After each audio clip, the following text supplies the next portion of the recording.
everyone, welcome back to Page to Pixel. I'm your host, Gargi. And I'm your host, Jonah. You're listening to part one of our special three-part series, From Stage to Screen, Shakespeare in the Modern Age. Each episode explores how technology has reshaped the way we experience classic literature.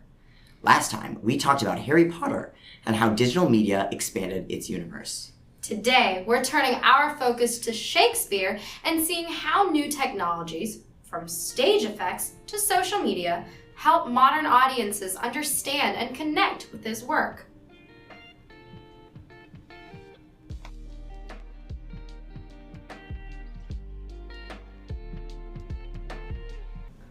Before we talk about modern technology, let's go back to Shakespeare's time, the late 1500s and early 1600s, when the theater was just beginning to find its modern form. England was alive with creativity, exploration, and curiosity. The printing press was spreading new ideas, and theater had become one of the most popular entertainments in London. Exactly. And right at the center of that explosion of creativity was the Globe Theatre, where many of Shakespeare's plays were first performed.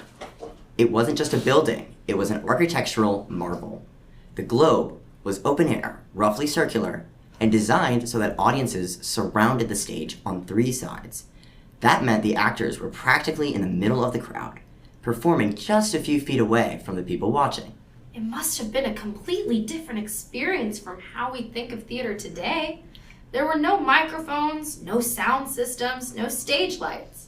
Actors had to project their voices all the way to the back of the theater, even with thousands of people talking, laughing, and eating around them. Their words alone had to fill the space. And they had to rely on creativity for everything else. For sound effects, stagehands used all kinds of clever tricks. They would roll cannonballs backstage to create thunder, beat on drums to suggest a battle was coming, or shake metal sheets to mimic the sound of storms. There are even records of them using actual cannons for special events. Can you believe it? And during a 1613 production of Henry VIII, one of those cannons accidentally set the Globe on fire. The blaze spread so fast that the entire theater burned to the ground. That's wild, and it shows how experimental theater was back then. And yet, even without our modern technology, those productions were powerful and immersive. The actors' energy and language and the closeness of the audience created a kind of magic that no digital effect can quite replicate. Absolutely. It's easy to forget that Shakespeare's plays were written for that kind of space, for sunlight, open air, and real people reacting in real time. The audience also wasn't passive. They shouted, laughed, booed, even threw things at the stage if they didn't like what they saw. Performers thus had to feed off that energy and adjust as they went, almost like improv today. And that's what made it so engaging. Every performance was slightly different, shaped by the crowd's reactions and the weather and the mood of the city. It was live theater in the truest sense, even with simple props and no elaborate set design. Shakespeare's words created entire worlds, from royal courts and stormy seas to enchanted forests. So, when we think about Shakespeare's world, it wasn't about technology at all. It was all about the human voice, imagination, and a connection between the performer and the audience. Absolutely. Shakespeare's original productions proved that storytelling didn't need fancy tools or digital effects to be immersive. It started with emotion, language, and people. And that's what still connects us to his plays today.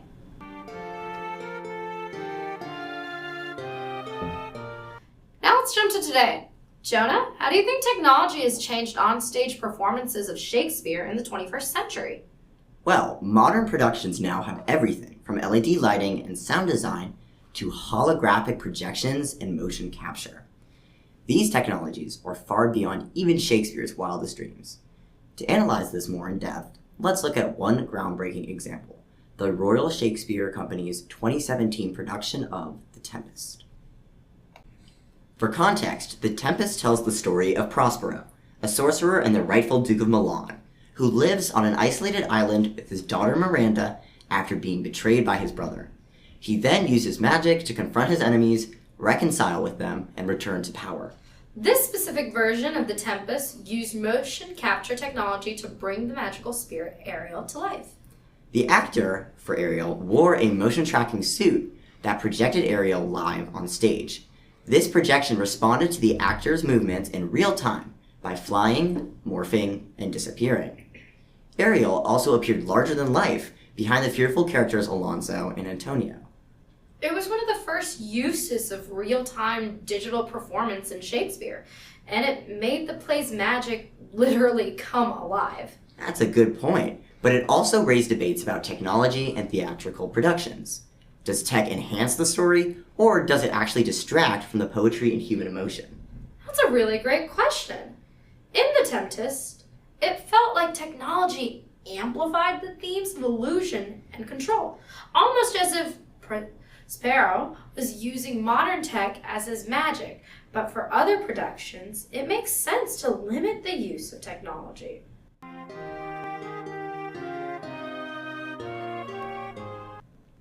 Of course, technology didn't just transform on-stage productions. It enabled the creation of film adaptations of Shakespeare. And on that note, no one did it quite like Baz Luhrmann did with his 1996 film, Romeo and Juliet. It's loud, fast, and unapologetically modern. Guns replaced swords, news anchors replaced messengers, and the central feud became a televised public spectacle. In the article, Tights vs. Tattoos, Filmic Interpretations of Romeo and Juliet, Dr. Jennifer Martin argues that technology actually gives directors more control over how the audience experiences Shakespeare. Right. Camera angles, focus, and lighting. They can emphasize meaning in ways that theater can't. But as Martin says, tech itself doesn't just automatically change Shakespeare's meaning. It just gives new tools to explore it. You're right. In this movie, Luhrmann used rapid cuts and panning of the camera to amplify the violence and chaos between the Montagues and the Capulets. He also frequently employed close-ups of faces, especially during those emotional moments. Think when Romeo and Juliet are exploring the aquarium. Martin also touches on how music was far more varied in this production than in traditional Shakespearean productions. The dramatic Western music, like in the opening gas station scene, and jazz party music helped immerse the audience in scenes. Thus, technology didn't replace Shakespeare's ideas. It enhanced the ability for viewers to understand it. Beyond film, modern technology allows for Shakespeare to be portrayed in a whole new light through social media. To tell us more, we will be speaking with Dr. Lawson, an academic who collaborated with Professor Jeffrey Way to analyze Romeo and Juliet in the context of social media. You'll hear from him right after the break.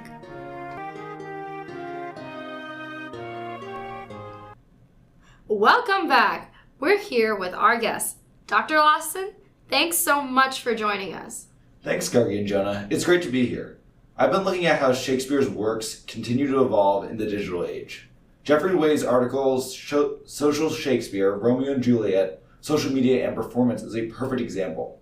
Way and I explored how online platforms, especially Twitter, have become new stages for performing Shakespeare.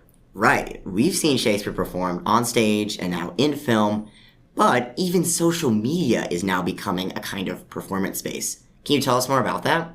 Sure. One fascinating project was the Royal Shakespeare Company and Mudlark's digital production of Romeo and Juliet on Twitter. Each character had their own Twitter account, and the story unfolded live over a few weeks. Whoa, wait. So the entire play was performed as tweets? Yes, however, since Romeo and Juliet is about 25,000 words, adapting it to Twitter word for word would have been almost impossible and would have required at least 900 tweets total, or about 25 a day. So the producers instead had to decide which parts to cut from the original play. That's so interesting. And, they couldn't just post the original script, right? Right. The producers chose not to use any of Shakespeare's actual lines. They rewrote the story entirely in modern online language. Emojis, hashtags, abbreviations, and even memes were incorporated into the style of the play, resulting in a bunch of short phrases and fragments in the production. So something like hashtag star-crossed instead of, oh, Romeo, Romeo, right? Exactly. It shows how tech forces artists to make different creative choices. The format limits their expression, but also encourages innovation. And wait one sec, didn't followers actually interact with the characters because it was on Twitter? Yes, and that's what made it so unique. Users could reply and react to the performance, which is often hard to do in digitalized performances of Shakespeare or any play. That's so cool to know how an audience can somehow become part of the play itself. Right, and in my view, technology doesn't erase Shakespeare. It makes his work more accessible, participatory, and relevant. That's the essence of digital storytelling. Different mediums, film, VR, social media, I guess all make Shakespeare's themes of love, conflict, and fate easier for newer generations to connect with. Exactly. And as tech continues to evolve, so will Shakespeare. Thank you so much for your insight, Dr. Lawson.